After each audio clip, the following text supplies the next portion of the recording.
வணக்கம். 15ஆம் தேதி ஆயிடுச்சுங்க. வழக்கமாக மாதத்தில் 15ஆம் தேதி ஆட்டோமேட்டிக்காக 1000 ரூபாய் அக்கௌண்டில் வந்துவிடும். அது யார் தந்த தொகை, அந்த தொகையினுடைய உரிமை என்ன என்பதை தமிழகத்தினுடைய 1,30,00,000 பேர் தோராயமாக அனுபவித்து வந்திருக்கிறார்கள்.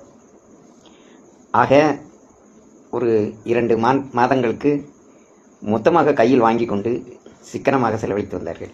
இந்த சிக்கனம் என்றவன் நேஷனல் அளவில் ஒரு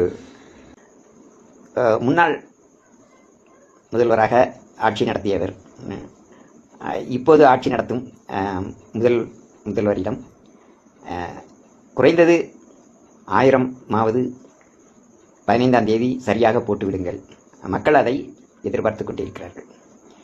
அந்த பணத்தை நம்பி இருக்கக்கூடிய மிக ஏழ்மையான மக்களும் பெண்கள் இருக்கின்றார்கள் என்பதை சொல்கின்றார். அந்த திட்டம் தொடரட்டும். கலைஞர் மகளிர் உரிமை திட்டம், இது மறுசீலனை பண்ணப்படும். நிச்சயமாக பணம் கொடுப்போம், ஆனால் மறுபரிசீலனை செய்யப்படும். அதில் 1000 ரூபாய் அக்கௌண்ட்டு, அது ஒரு கையெழுத்து போட்டால் திரும்பவும் ஏற்கனவே போன ட்ரெயின் தானே, அதே ரயில்வே தான், தண்டவாளத்தில் தான் போக போகுது ட்ரெயின். அதில் என்ன மறுபரிசீலனை? தண்டவாளத்தை மாற்ற முடியாது, ட்ரெயின் பைதாவையும் மாற்ற முடியாது, வேறு என்ன மறுபரிசீலனை செய்வதற்கு இருக்கிறது என்று முன்னாள் முதல்வர் கேட்கின்றார். அதற்கு தற்போதைய முதல்வர் பதில் சொல்லவில்லை.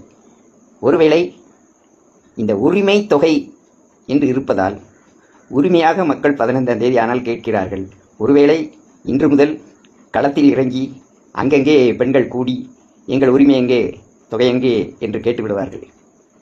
ஆக ஒருவேளை உரிமை தொகை என்கிற பெயரை மாற்றம் செய்யும் அழுத்தம் உச்சம் தலையில் இருந்தோ தலைக்கு மேல் இருந்தோ வரக்கூடும் ஐடியாவாக என்ற அச்சம் என்று சொல்வதற்கில்லை.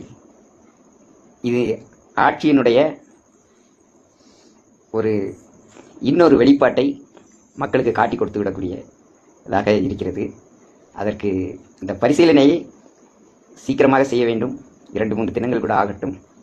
18ஆம் தேதிக்குள்ளாக உரிமை தொகை என்ற முத்திரையோடு 2500 தந்தால் கூட மகிழ்ச்சியாக வாங்கிக் கொள்வோம், புழுவாட்டி சித்தர் உள்பட.